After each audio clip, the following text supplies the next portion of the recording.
Welcome, everyone. First things first, can you hear me in the back? Okay, should I turn it up? Good. Welcome back after a week of the midterm break. We're excited to continue on our journey through the global food system. And tonight's presentation I'm looking forward to enormously. Before I introduce our speaker this evening, just a couple of announcemements.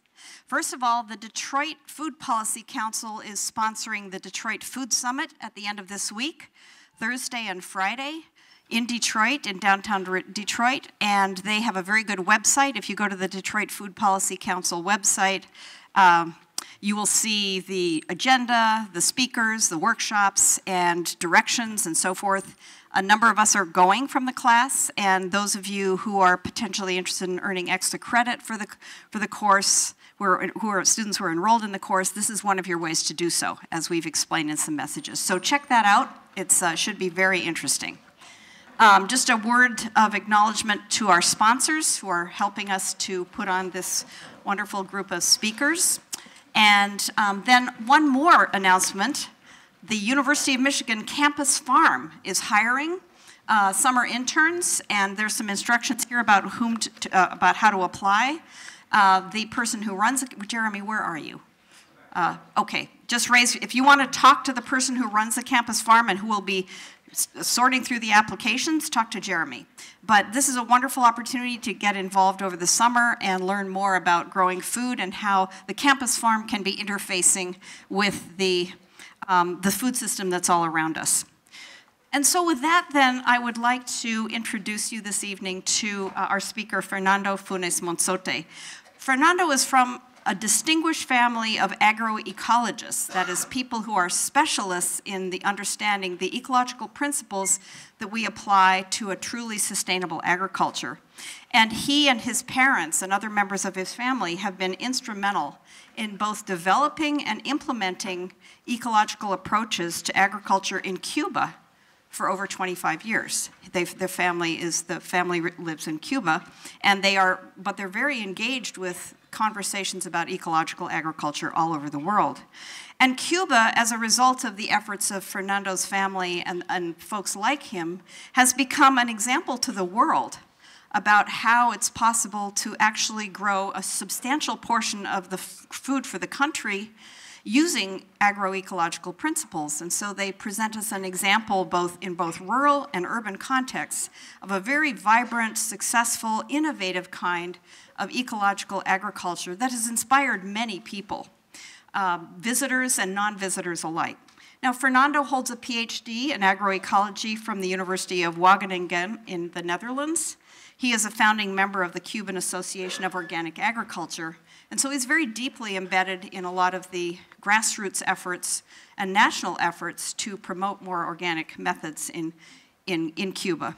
In 2014, Lily and I took a class of 15 students to Cuba for 2 weeks as part of a spring term course Food, Land, and Society that I've been co-teaching for a number of years. And the highlight of our trip was a visit to Fernando's farm, Finca Marta, that we'll learn about tonight, where Fernando hosted all of us for a day, and there we learned many of the struggles and achievements of himself and his community of co-workers, and in particular, the image of the old well and the new well, which is the theme of his presentation this evening, struck all of us as an amazing metaphor for the kind of transformation that we all need to be working on around the world. And so he's going to share with us tonight some of the insights that were so important to us several years ago. So please join me in welcoming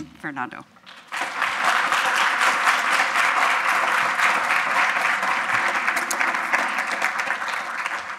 Thank you, Catherine. Thank you, Lily, Mariah, making possible me to come here. Thank you all coming tonight to talk together with me about dilemmas and metaphors for agriculture. I didn't want to bring here a presentation about figures, about Cuban agriculture, about the success of many of the programs were carried out in our agricultural system in the last 20, 25 years. But I wanted to talk about a metaphor we experienced in practice in our own project called Finca Marta, after, in memory of my mother and a Cuban agroecologist that spent most of her life, her scientific life, in searching ways for the development of agroecology in our country. As Catherine was saying, we received a group of the university in our farm 4 years ago, and it was a pleasure to share with them. With some of you maybe are here or not, part of our dreams at that time, only 2 years after we started this project. There were very difficult times. You see here how we were starting to have some trace of vegetables, and we were trying to figure out what to do at that time. In 4 years, we have been doing a lot. Well, this was the scenario. We had at that time no surface water source, no tap water in the house. We started to live. Our house was in very poor conditions, and the land was very rocky, as the soils were very low fertility, and we had no machinery available. The area was completely covered by invasive species, very difficult to control, thorny, and they regrow very, very well. It is one of the most important problems in Cuban agriculture, and they are called aroma and marabou. And there was for us also a very important difficulty. We had a lack of knowledge, or very little knowledge, about the territory and the people of the area around the farm, and that was a very important challenge to overcome. And coming to the metaphor, we had an old well. The old well, the farmer living in the farm for more than 50 years had to go every second day to look for water. The well this old well is about 500 meters from the house. And he had not the possibility to bring the water to the house, so he had to go continuously for all his life to look for water. That's the situation for many farmers around the world. Some millions of farmers have to walk kilometers to look for water. And then we were very concerned about how to solve the water problem for our future life in the farm, for our expectations to expand the agricultural system. And we started digging a well. Only 15 days after we arrived to the farm, I went for a man. His name is Juan Machado, that has been the well maker in the region for many decades, and he was ready for digging. He's always ready for digging.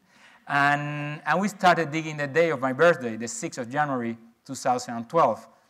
That was a very happy day. We started digging, and I didn't know that it was so difficult to dig a well in the rock.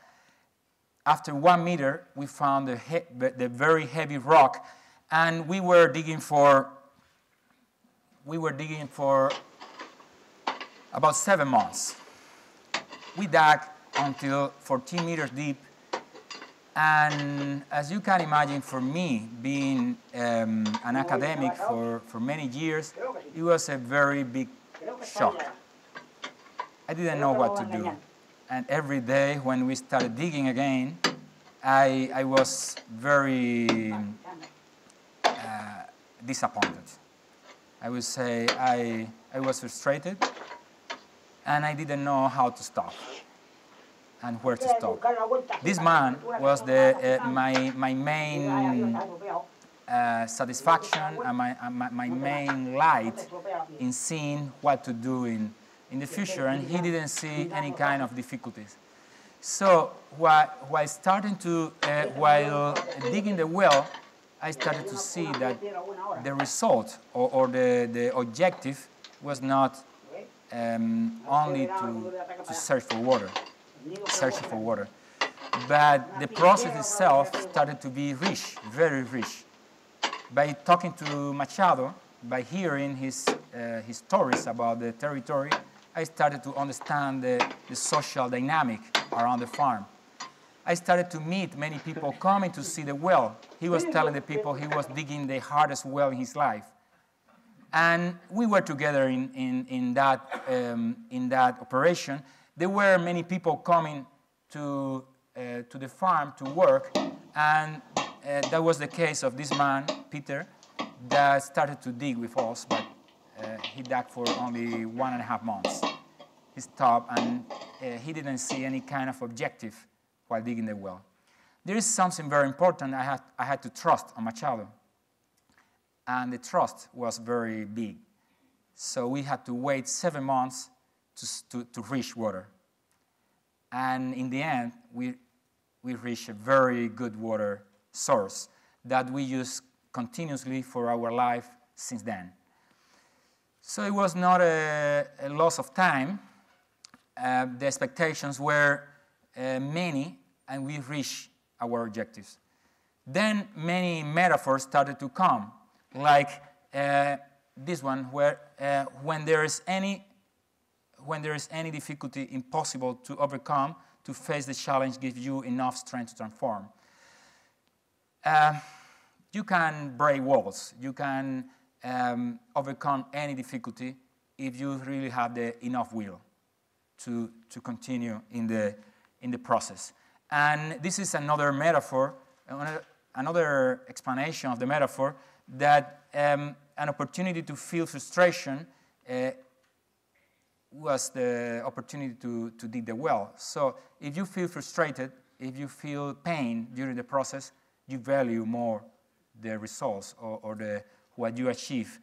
A tunnel without an end, not seeing a light, gives you a sense of foundation, gives you a sense of you are really fighting for something that you are not really sure, but when you find it, you value it a lot. And raise the capacity of feeling doubt while valuing the journey more than the result. It is a very important part of this metaphor. This is another part of the metaphor. If you never fail, you are not trying hard enough. And we were failing for several months because we didn't find the water, and we were very eager to find the water. I even didn't know if one day I will find it. But in the end, one day after rains, in the months of May, water started to come into the well. And it was a weekend. Machado was not in the farm. And I called my sons, and we took a bath in the well. It was a very happy day to see. After several months, the water started to go down and disappear again. So the next year we had to to dig for 4 more months. But many dilemmas emerge during the process of digging the well, and this is one of them. Are people ready to engage in agriculture? Are people ready to engage in this kind of very rustic, difficult works? And they are ready to make these extraordinary efforts to change our food system? That's not sure for me. So I want to make a question. Would you like to become a farmer and live from agriculture? Yes, I'm ready to spend the rest of my life farming. No, I don't feel prepared. Yes, I have the right conditions. If I have the right conditions, I never consider it. And it's going to be the wrong decision of my life. So,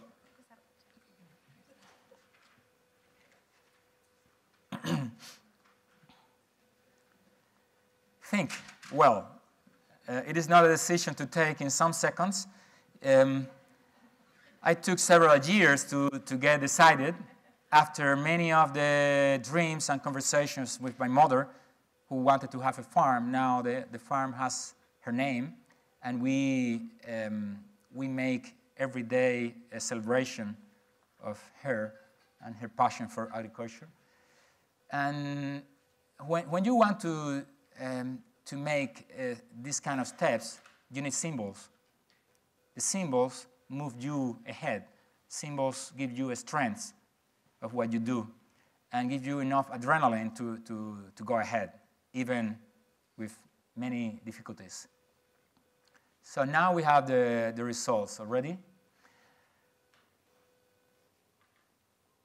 Most people said C. I answered A 6 years ago.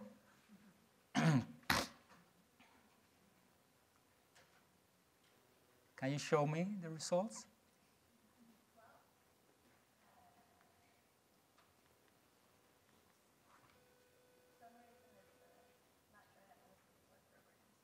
You cannot see the results in the screen? Well, let's see. 38% say yes if I have the right conditions. You never have the right conditions. You are not going to have the right conditions. You have to face difficulties, not only to have a farm. In your life, you never have the right conditions. But 24% say B. It's right. Nobody feels prepared for that. But 6% say A. We know less than 1% of the population in the United States is involved in agriculture. So this is a good sample of people wanting to restore that situation or to reverse that situation. And that's the same case in Cuba. Even in undeveloped country with a matrix of agriculture in, let's say, in precarious or in difficult conditions, only 5% of the people are directly engaged in agriculture. You cannot imagine that. But we had a long period of industrial agriculture in Cuba of about 30 years after a long tradition of monocultures where the matrix of the Cuban population changed. At the beginning of the revolution, we had about, in 1959, we had 75 to 80% of the population living in the countryside, and only 25% of the people living in the cities. And that has changed drastically in only 10 to 20 years. And the situation improved in some way the access to education, to medical care, and to other services for people in the cities. But in the other hand, we had a very difficult problems with the rooted of people living in rural areas. And I need a slide. Yeah. Or I can continue. Then you never have the right conditions. You never have the right conditions that you have to figure out how to do. And when you think in having a farm or getting engaged in agriculture, you start thinking what you need. Because you never have all what you need, then what I propose is that you have to start. I don't think that starting is a worse decision. It's a bad decision. But when you start, you will start facing difficulties, and the difficulties give you the clues to solve them. Maybe when you try to solve a difficulty, you have two new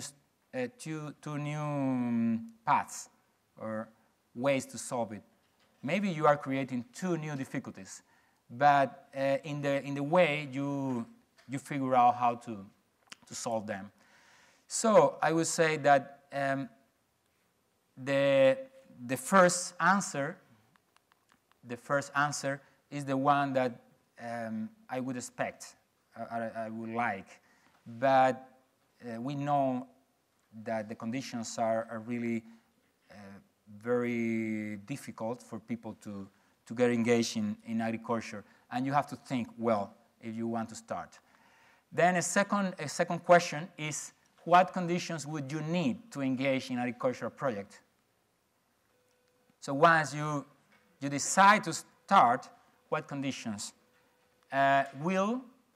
Enough will, resources, opportunities, and knowledge to get engaged, money, lands, markets for your products, a committed partner to share the challenge, and all the above and more.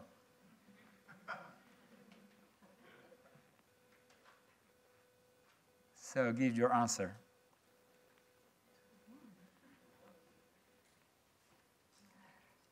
Of course, all the above and more. But don't wait that. Don't wait to have all these conditions are more, because you're not going to have them.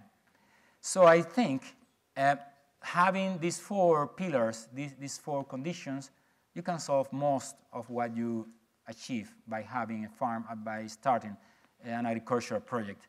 If you have the will, you have the passion, and you have all the love possible to start farming and to devote your life and your time and your efforts for that, then you have a big part of the success. Then you could have the will, but if you don't have some resources to start, it doesn't mean that you need all the resources you need, but some resources to start trying, then it is very difficult. Some people have resources and have a lot of money, but they don't have the will to start. So they are complementary conditions. And then you need some opportunities. Many of the opportunities you have come from the same scenario where you are. What you have to do is to identify the opportunities, to identify what is an opportunity and how it can help your process going on. And there are other opportunities you can get from outside, from outside of the system. And the knowledge is not the one you have. The knowledge is the one you start constructing from the first day you start the process. And you have to start learning by doing in the same process and to build a new knowledge. When you have more people working with you, when you have the possibility to get engaged, more people in the process, then it's a collective knowledge. You cannot give all the answers. All the people can give different answers, and all the people have their own history, their own knowledge. And that was like we started. We started in all those difficult conditions we mentioned at the beginning, and we had the aim to work for achieving sustainable agriculture, for achieving a management following agroecological practices and methods, ideas, philosophies, and with a big commitment of transformation. That doesn't mean that we had assured the result. The commitment assures that you are committed, that you want to do something, but the uncertainties were very big. So there is one of the dilemmas we have in society that says that it is more important to produce farmers than to produce food. And that's right, when you have farmers, you can produce not only food, but you can replicate the agricultural process. The commitment was in the morning and in the night. In the night, we were preparing for the next day. And here I am preparing the lamins for the hives, for the combs, to produce honey at the beginning of the process. And it comes another dilemma. Are people ready to change their lives and engage in a more sustainable livelihood? So going to live in the countryside implies to change the way you live, the way you develop your life. And we had to change the place where we started to live. We had to construct a better house, and that was one of the priorities for us, not only to live better, to live more comfortably, but also to project another kind of life in the countryside for the people coming to the farm. You can imagine many of my colleagues were telling me that I was completely crazy to go and live in those very precarious situations, but in my mind, I was living in a very comfortable house when I was sleeping in the night.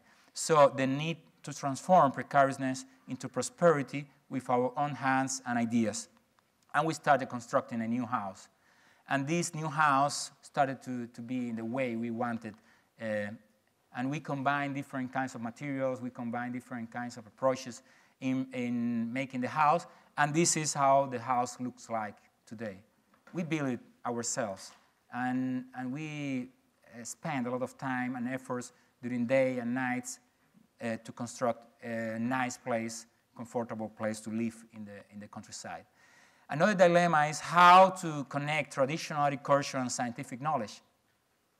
How is possible to make that connection viable and that connection fruitful in terms of designing the farming system and putting in practice many of the processes and technologies together. When we talk about the metaphor of the well, we have to talk about the combination of the very rustic well we dug for 7 months in the rock and the use of solar panels. Some months after we ended to dig the well, we had the possibility to acquire a solar pump. And there is a perfect combination between modern and old technologies there, shown in that metaphor. This is the barn we constructed with the rocks of the well, we extracted from the well, plus the rocks we gathered from the fields. And we have the solar panels here, and we have the well in this area. So how to harmonize, how to put them together in the benefit of the system. And there is a very important thing, and it's that the technologies come after the ideas, after the matrix of the system you are conforming. We build we build first the biodigester and then later the barn, and we brought the animals there. So we had first the infrastructure, and then we brought the animals to feed the technology or to feed the system to produce biogas. Now, and for the last 4.5 years, we produce 2 cubic meters of biogas that give us the possibility to cook for about 20 people every day in the farm. We use also plastic shades in order to cover our, our beds, and this is also a combination between the rustic beds we have prepared for vegetable cultivation and the modern technologies like microaspersion irrigation systems. So here you see that combination between the modern technologies and the, what happened? Yeah, between the modern technologies and the rustic and let's say artisanal way of agriculture. And I have another question. Which forms of energy have been mentioned so far in this presentation? Biomass, human, oil, water potential, animal, biogas, human, photovoltaic, and water potential, animal, photovoltaic, and wind, and animal, biomass, human, and photovoltaic.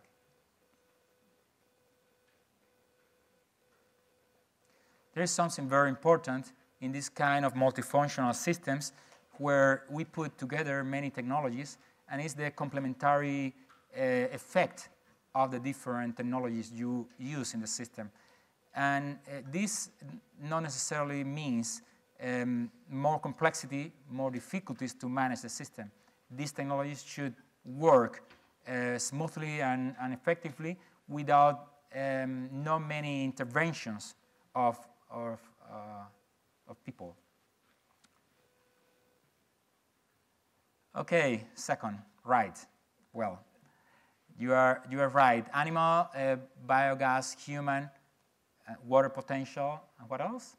I cannot see it here. And photovoltaic. So we combine them in a harmonically way so we can get lots of benefits from their implementation. This is the first hive we had. And when we talk about the wheel, we had to talk about the time spent in the activities in the farm. As you saw me in the previous picture, we were working at night in order to prepare. This was the first hive we got, and this was a very important opportunity for the farm, talking about the four elements or the four conditions to start farming or to have start an agriculture project. The opportunities, one of the opportunities important one we have got is the flowers. We had the wildflowers we had around the farm, and we started having bees by mistake almost. And then later, after a year, we had about 10 hives, and this was a better capture of the opportunities. We had the opportunity to produce about 1 ton of honey the first year, and that was very remarkable. So we got really inspired, really interested in continuing, and this was the first harvest we had, very specific kinds of honey. We were able to produce the first year 5 different kinds of honey, different varieties of honey. They are very good varieties of honey. So we had rewarding results. We had something to get inspired with during the process in the middle of all the precarity. This is nowadays how we have the apiarium in the farm. We have 40 hives in the farm plus 2 more apiariums. In total, we have about 100 beehives, a little bit more than 100 beehives, and we cover about 15 square kilometers in the area. That was a result of work, time, and investment in the operation. The investments came from our own incomes. I didn't have other incomes other than the production we started to achieve during the process. And there are about 4 million bees to care. So the responsibility is bigger and bigger. And when people ask me about the animals we have in the farm, we mention the cows, we mention the horses, we mention different animals. But when we mention that we have 4 million animals, they say, where are them? So they are the bees. They are able to produce 6 tons of honey. They produced last year 6 tons of honey and 100 kilograms of wax and 50 kilograms of pollen. So now we are taking into consideration what are the limits of the system. This year, I could easily double the amount of hives, and I could have 200 hives. But now we are doubting if having more hives or keeping the hives we have. Because it is a multifunctional system, we are busy in many other things. We are busy, for example, this is a mobile harvesting unit we got recently. So we can move the hives now to the coast, and then later to the mountains. That means we can keep 30 hives in the farm and bring in the other 70 hives to the other ecosystems, and we can double the production. So we could produce this year about 10 tons of honey, and that's a lot of honey, as you can imagine. We have another situation with the limits you can manage, you have to manage, and it's when we produce mangoes. We cannot process all the mangoes we have, and we need some industrialization of the process. We need capacities to pack, to storage for a better use of the resources we are generating. And that has to be a lot with the markets. These are the lands we got when we came to the farm. That was in 2012. We gathered the rocks. We were using the rocks, making beds. These were the first beds we had in the farm. We had 5, 10 beds at the beginning. We started growing some vegetables, bringing to the city, selling to the people. People were very happy with the vegetables we were producing. So we continue making beds, adding compost and putting in practice many of the methods available, and continuing adding compost and so on. But at a certain point, there is a dilemma. Adding compost in the fields takes time, effort, and money that you have to spend, labor, and so on. So how to cover the expenses of that activity, of those expenses?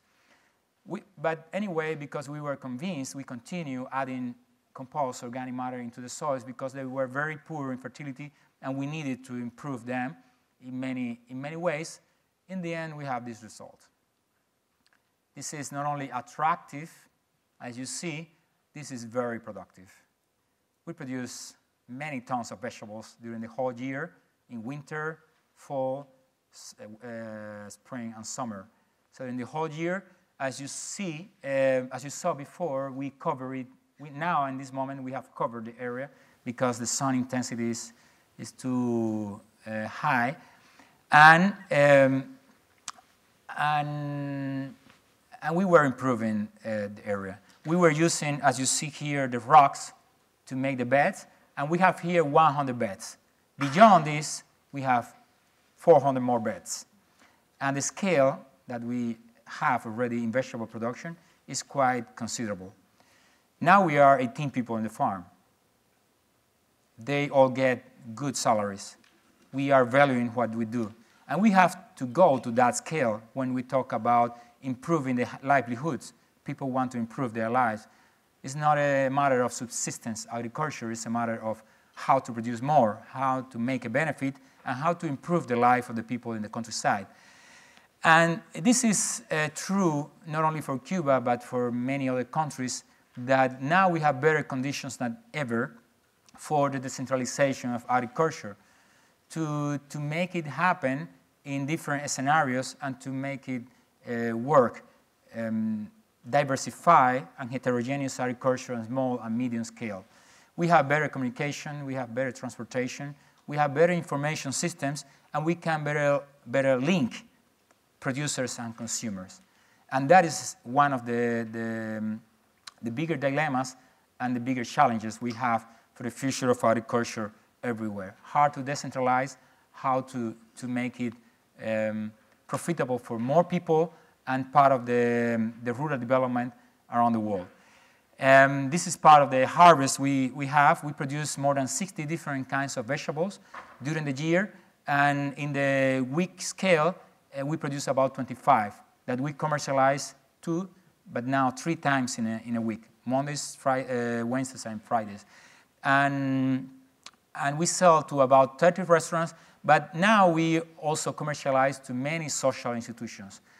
Because the government saw the impact we are achieving from our activities, then we got through a cooperation system, this walk-in freezer or this cooling unit, where we store our production and we avoid losses of our produce. We were modernizing the system, and now we have these nurseries. We have 4 of these, and we produce lots of seedlings for reproducing the system. That was the key factor of success for starting this new farm. This is Finca Marta 2. This is closer to town, in the better lands of Cuba, plenty of water. As you see, plain areas with lots of potential. and we are making an impact. See? Something is happening here that, well, doesn't like to work. This is an area of only half a hectare where we are producing lots of vegetables for the local markets. The people is one of the main drivers for development and for transformation. And as I explained you, many of the people started to come to see when when we were digging. So the connection with them is the best way to make a social impact for the transformation of the food system at local level. So we have to start with the people, and then everything comes later. Celebration is a very important factor for this kind of processes where many people are engaged and have not only to work hard, but also celebrate and enjoy the process. So that's the most important way how to raise awareness, how to feel economic and spiritual aspiration of people and achieve, in general, the social equity in the system. We have to be proud of our harvest in order to continue working ahead. And something is very important is how to spread the message, how to tell other people the best message and really raise inspiration. Not tell the people what to do and how to do it, but raise inspiration for people to make it in their own way. We receive also groups in the farm. Now we decided for the last 2 years to receive 1 or 2 groups per week. We don't receive more, although we have lots of requests, but agrotourism is one of the activities we do. It's not the most important activity. And we need time for other things.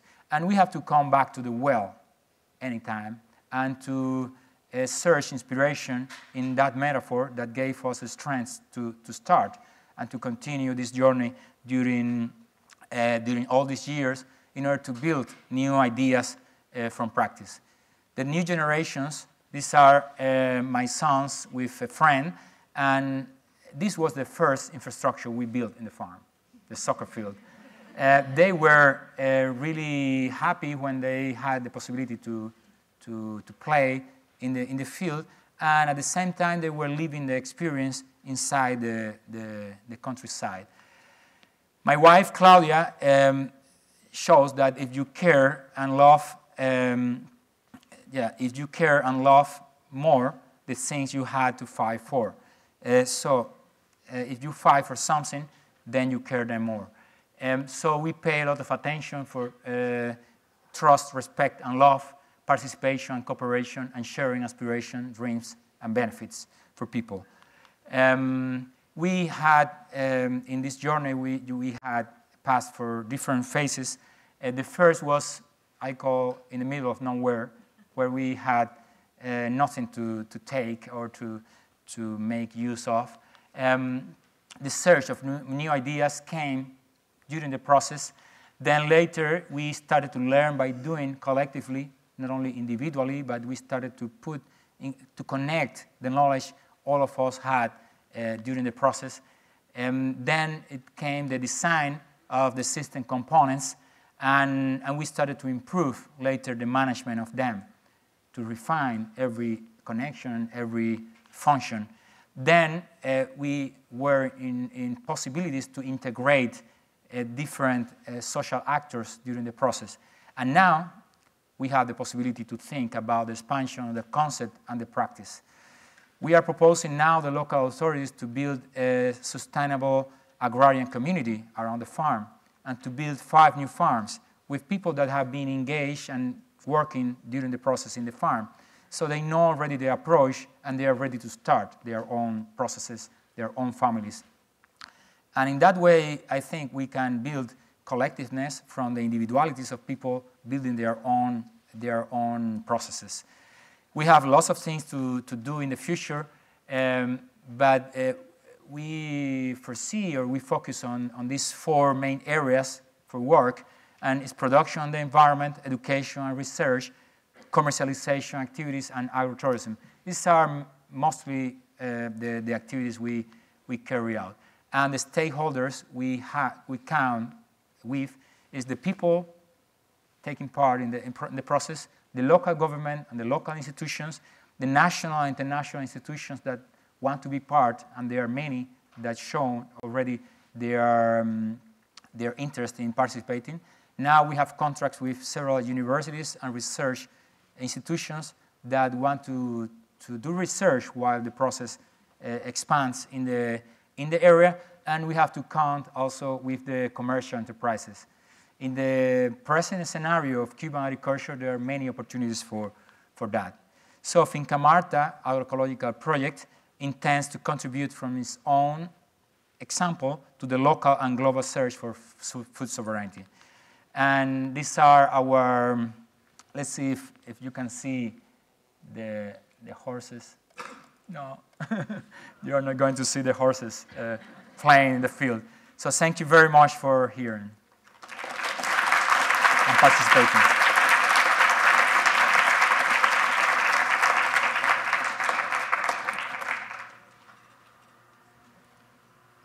Incredible.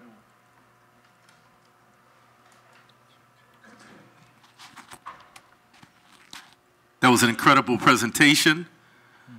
So we have actually more time than we ever had for questions. And do we have mics circulating today? Okay, the first question here.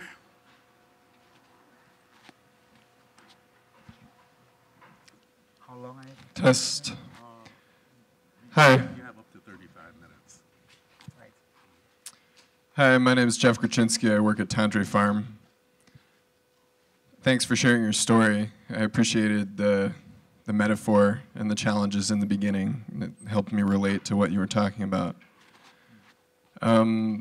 If there are farmers in the audience, American farmers here, who have maybe traveled a similar journey to yours to some extent and faced similar challenges, what is the most important thing that you hope they take away from your presentation tonight?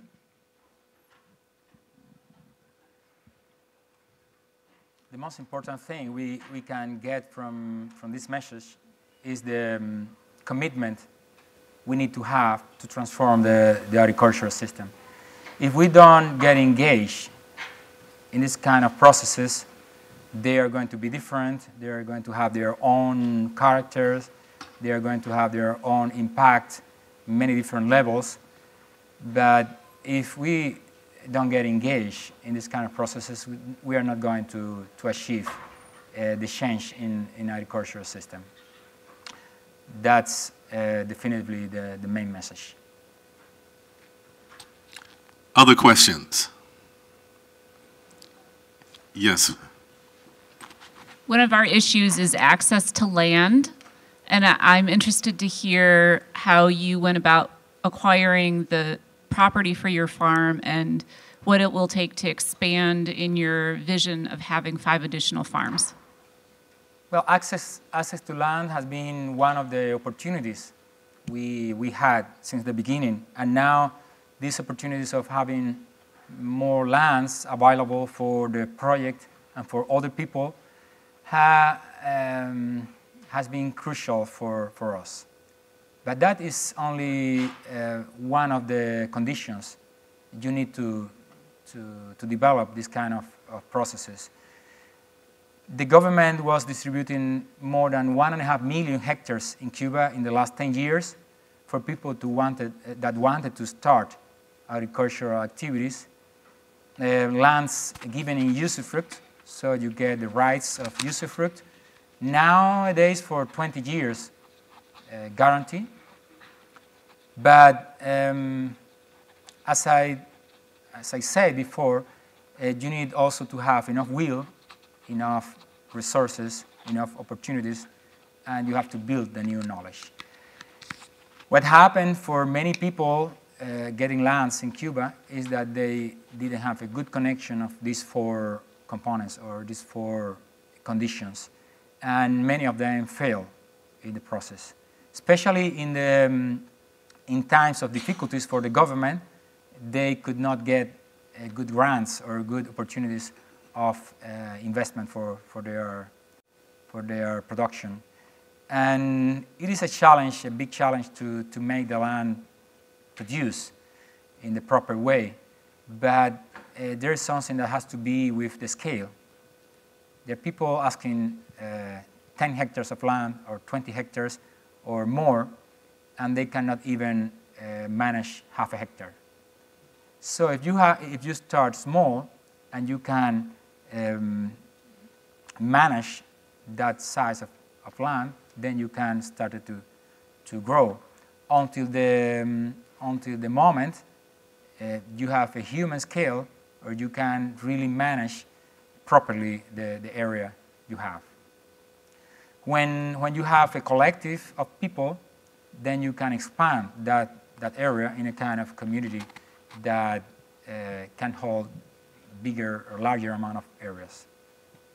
But that needs a lot of organization, that needs a lot of common concerns, common goals that lead the process.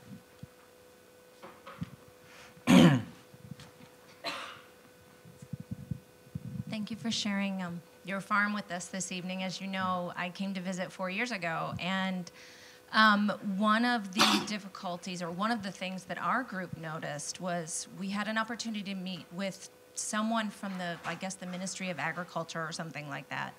And at the time, we got the impression from him that he wasn't so sure about this agroecological way of farming. And kind of, even then, even though it was only 4 years ago, seemed to kind of poo-poo it, like, this isn't going to work, this isn't going to last. And so I'm wondering if you can speak to the difficulties of having to deal with government, at a government level, or maybe even at a public level, of trying to convince people that this is actually the way to go. Like, what did it take for you to convince the government that this was a sustainable and something that was going to work long term? The best way to convince people is to show facts, to show things already made. I remember my cousin started to live with us in the farm the first months, and after some time he told me, when everything is ready, call me back.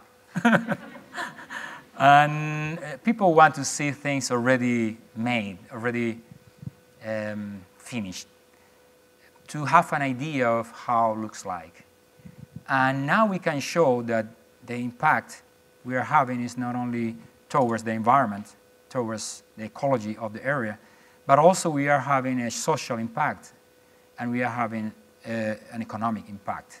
We're paying lots of taxes to the government, and in that way we are helping activating the local economy. But also we are fulfilling the demands of the social institutions, nurseries and hospitals and schools in town, and they're seeing that it is not only possible, that it is having a bigger and bigger impact in the territory. So they are ready to help, and they get engaged. When we were only two, Machado and me, digging the well, nobody noticed that we were there in the hole. There were only some crazy neighbors coming to see how these two crazy men were digging, and they were telling all kinds of discouraging words to us. They wanted us to stop. Don't continue, it's not having sense. But we started to search for inspiration, and we started to find the sense of what we were doing. Breaking rocks is not something that you can value intellectually or so, but it started to take form during the process, and we started to see lots of revelations in every rock we dug.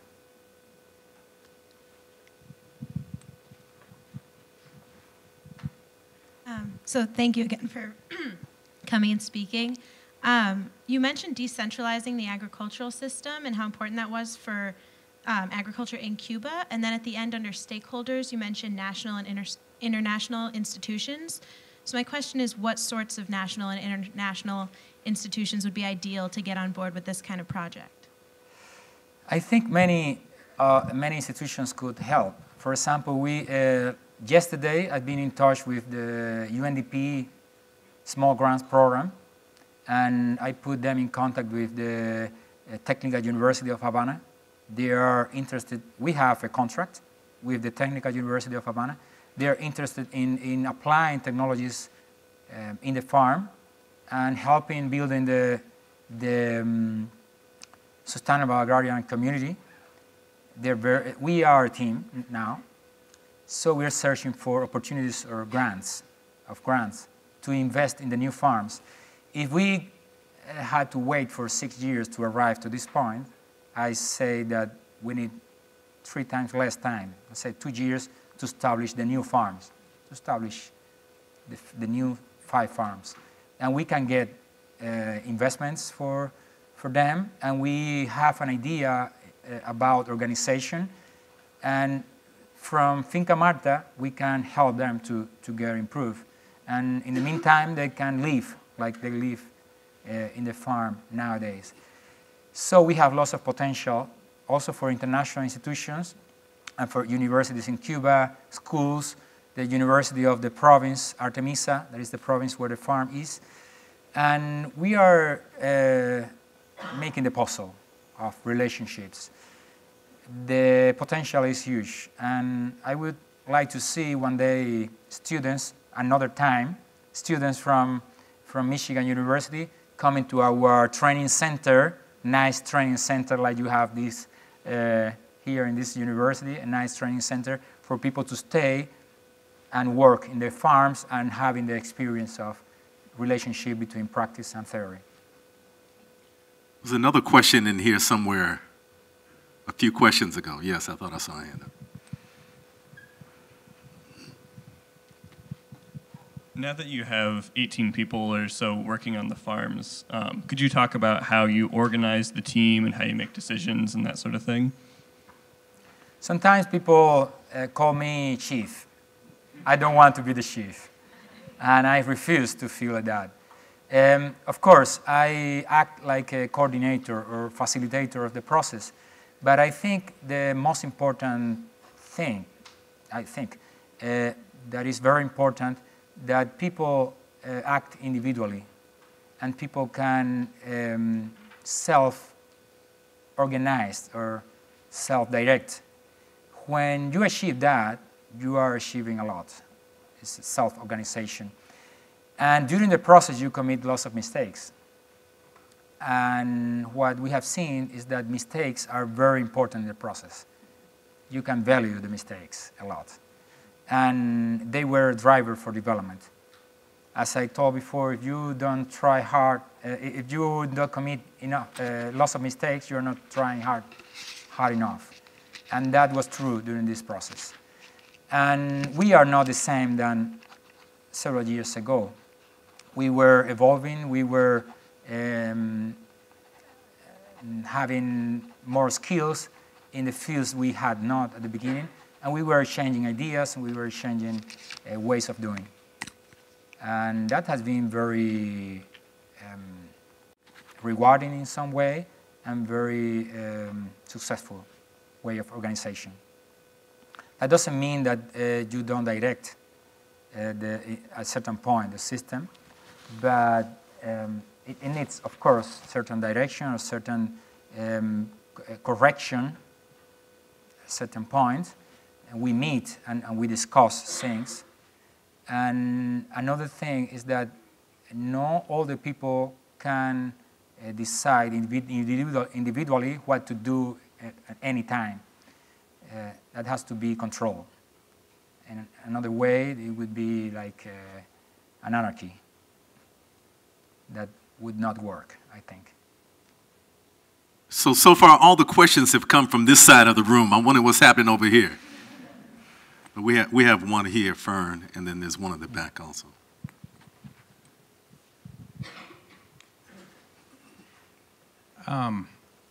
With your background with agroecology, is there anything that you're doing in terms of research for native perennial polyculture? So the perennials, I saw a lot of annuals, but are you working with some perennials and some native perennials? Yeah, of course. My background in agroecology has to be with systems integration. The integration at different levels. Integration of practices in rotation in the soil or social integration. And in the middle of all these integrations, you have the components of the farming system. The components, the living components of farming system can be more or less diversified. You can have everything in a farm, looking like a zoo or like a botanical garden.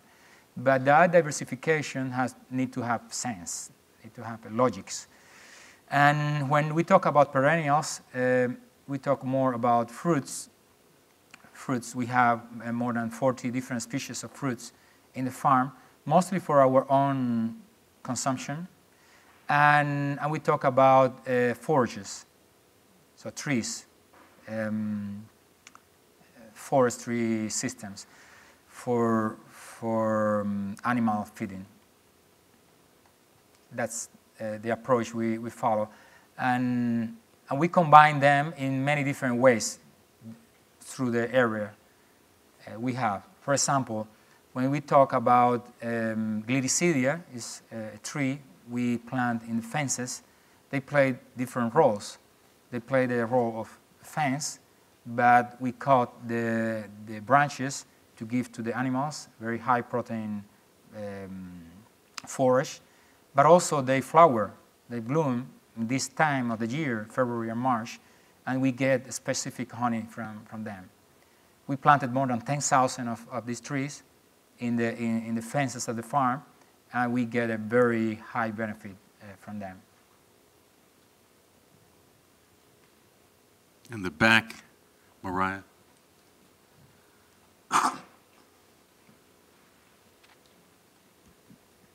Yeah, I'd like to hear more about the biodigester that you have on the farm, and besides manure, what else you feed to it to create the gas.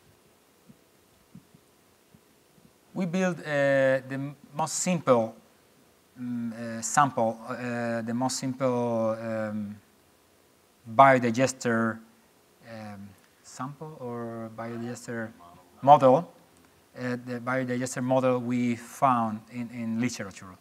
I was working in energy systems for about 10 years before coming to the farm, so I knew many of the models. And we constructed the biodigester with rocks. With the rocks, we constructed the beds or the barn. And it is working since the first day we fill it like a wash. It works every day. It gives us 2 cubic meters of biogas. It has been a very successful way of capturing the energy in the biomass or the energy from sun, but also we have the slurries, very good quality slurries that we store in tanks, in 3 tanks, after the escaping valve of the biodigester, and it is used for fertilization of the soils. So we make the recycling of nutrients and recycling of energy. And the biodigester helps a lot for that. Other questions? Yes.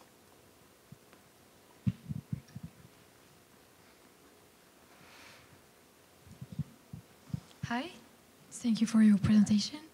I would like to know what makes you start this project. Sorry? I would like to know what makes you start this project, like why? Why? Yes. The question was what motivated him to start the project? The motivations? Yes. Well, I was born in Havana.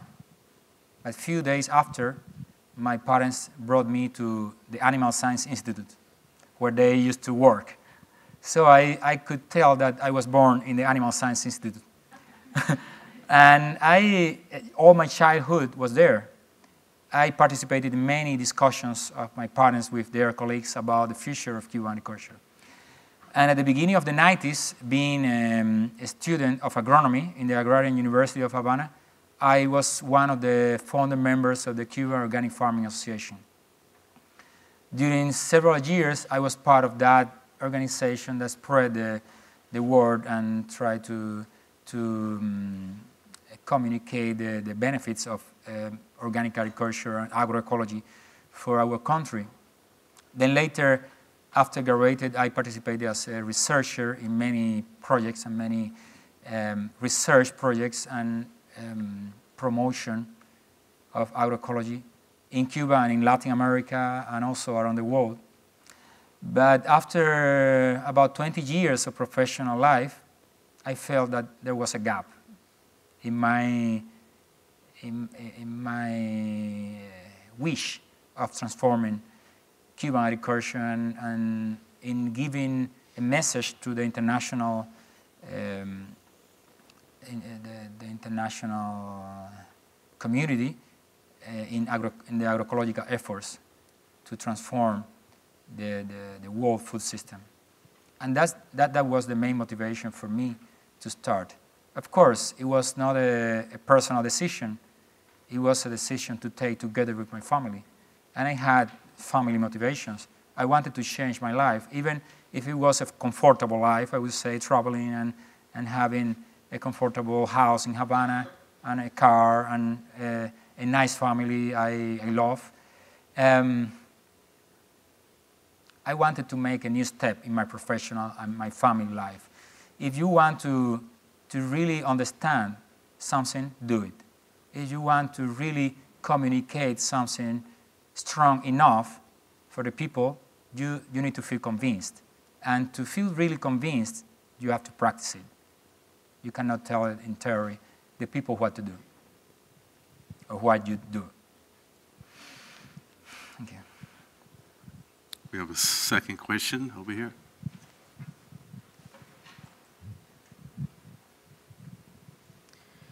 You talked about managing a group and balancing freedom to act with correction when necessary. I'm curious, what are questions that you return to over and over to ask your workers, questions that you find helpful? More than, I don't know what percentage, 60, 70% of what you do in agriculture and in life has to be with organization. You have to organize what everyone does. And to achieve that organization, you need to spend lots of time not only telling the people what to do, but letting them searching the way to organize themselves. And I don't want to stay all the time telling the people what to do, but I suggest in some way, by doing with them certain activity, what is the best way I think we could do. But when we are like a family and they propose me or tell me another way of doing, and then I need to have, or you need to have, the capacity of ceding power to the people. So to give power to the people to act without waiting for your decision. And that happens every day. I have received a message today telling me that everything goes well there. And that's a very good sign. For me, when I'm not there, they know what to do. And they act following their knowledge, but also their instincts, what they think is right to do. And we agree with each other that we are not talking about perfect scenarios. Are your staff members experienced farmers, or were they trained on your farm? Sorry? Are the staff members experienced farmers, or have they learned as a result of being with you?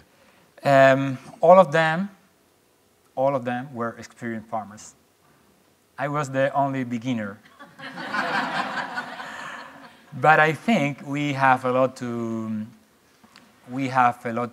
learn from each other. My knowledge was not the most important during the process, as I told before.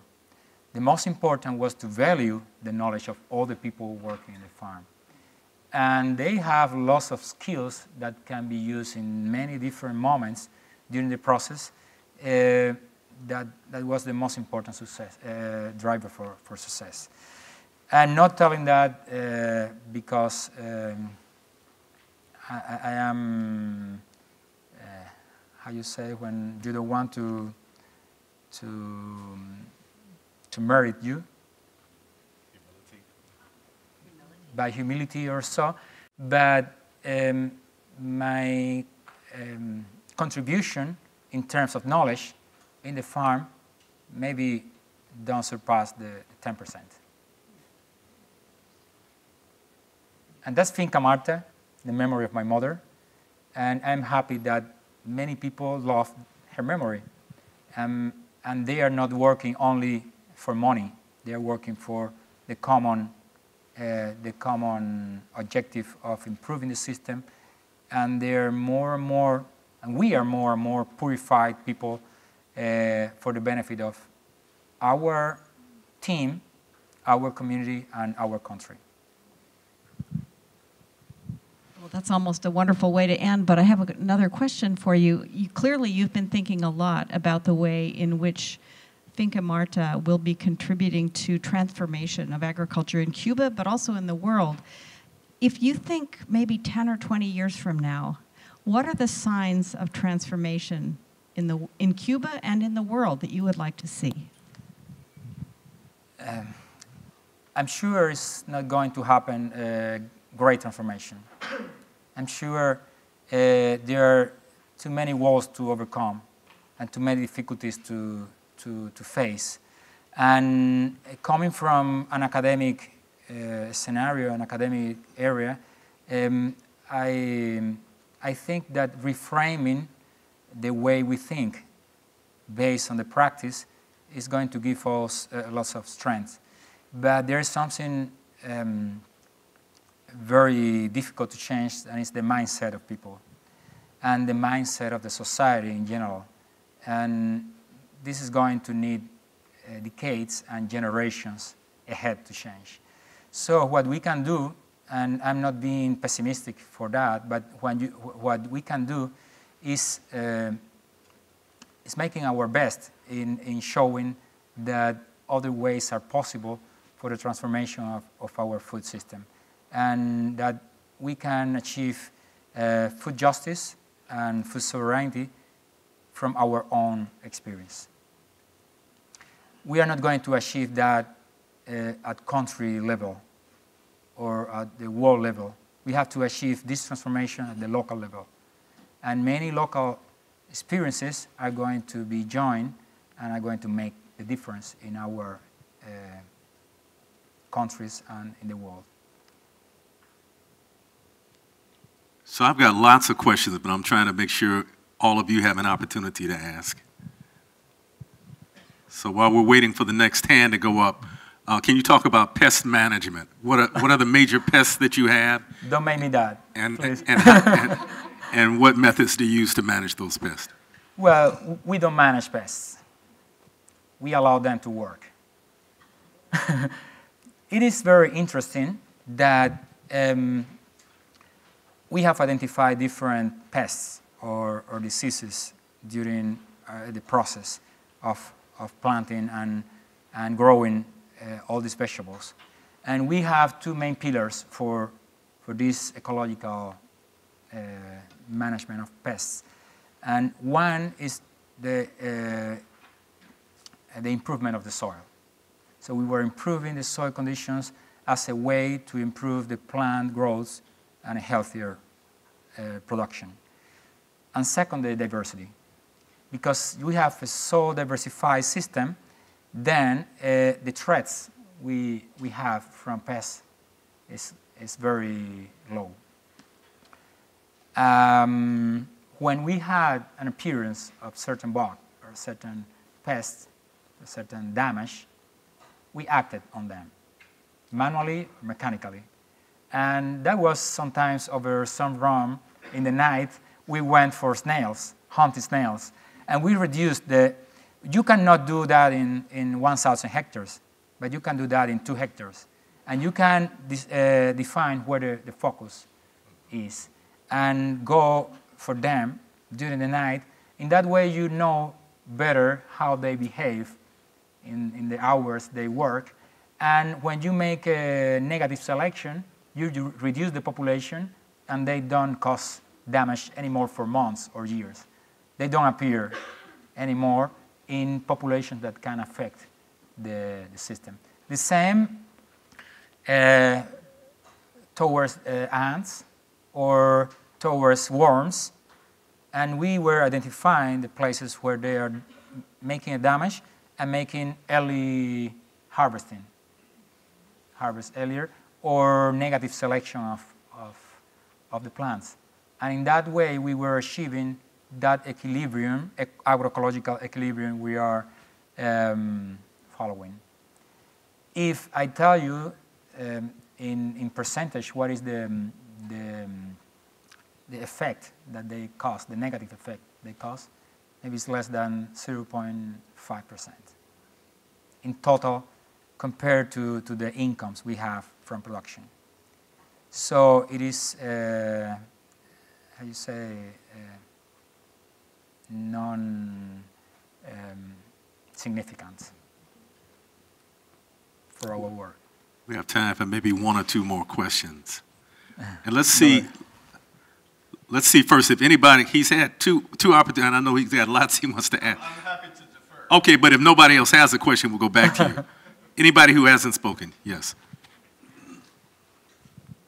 What is your favorite thing about living on a farm? But then also, what is your favorite thing to grow? Sorry? What is your favorite thing to grow? The favorite thing, the favorite cherry tomatoes.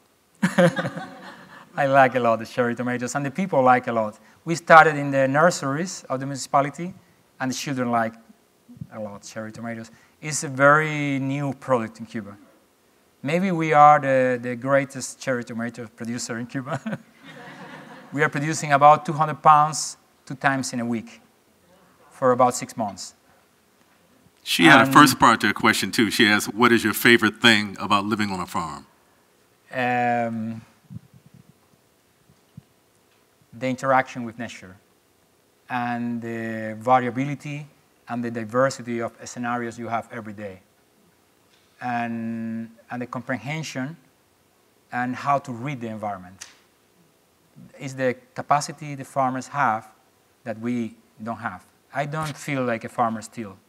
I feel like a beginner. But the farmers, the original farmers, know very well how to read the environment. And they have very clear the signs from the natural environment. There was a friend of mine asked that how many years you think you need to make a farmer? And that's a question for you. How many years do you think? Don't answer those. Sorry? A lifetime. A lifetime. He said me 3 lifetimes. 3 lives. Because it's part of the inheritance you get from your parents and the parents of your parents. And it is all a transmission of lots of information that you cannot have in a life. So you acquire many of this knowledge by interacting with your relatives and with your colleagues and farmers around you in your life. So it is a very complex understanding about nature, about society, about life in the countryside. And what we have today is a very big disconnection with what farmers know in rural areas. And that's why when people go to the farm and I see them very happy, I understand they're feeling in some way that they are getting connected for some hours. But there is a sensation, I think, that people feel of relief when they are in touch with the natural environment and with the agricultural practice.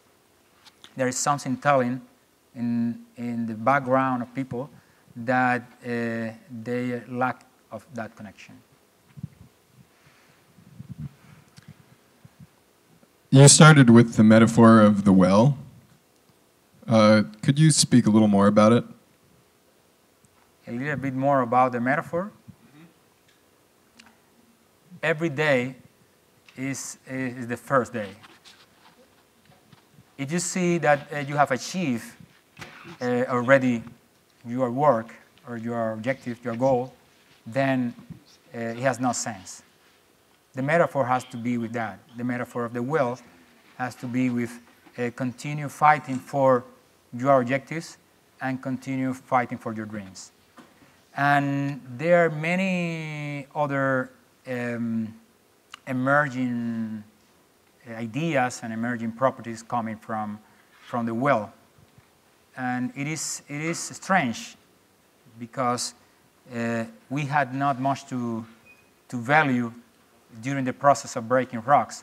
But being in interaction with Juan Machado, that is a farmer, son of farmers, that in the same time they were sons of farmers, gave me enough connection with all that history of farming in the area.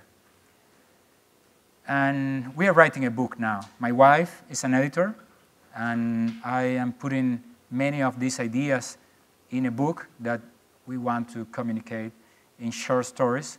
And the metaphor is every day in our lives. So I see the metaphor everywhere. I see the metaphor here. I see the metaphor in me digging the well 6 years ago and now staying here telling you the story. That's part of the metaphor. When we didn't see in many ways a future for the farm, a clear future for the farm, but we continue digging the well, looking for that future, and now we can tell you the story of what we have achieved in this short period of time. So please join me in thanking Fernando. Thank you.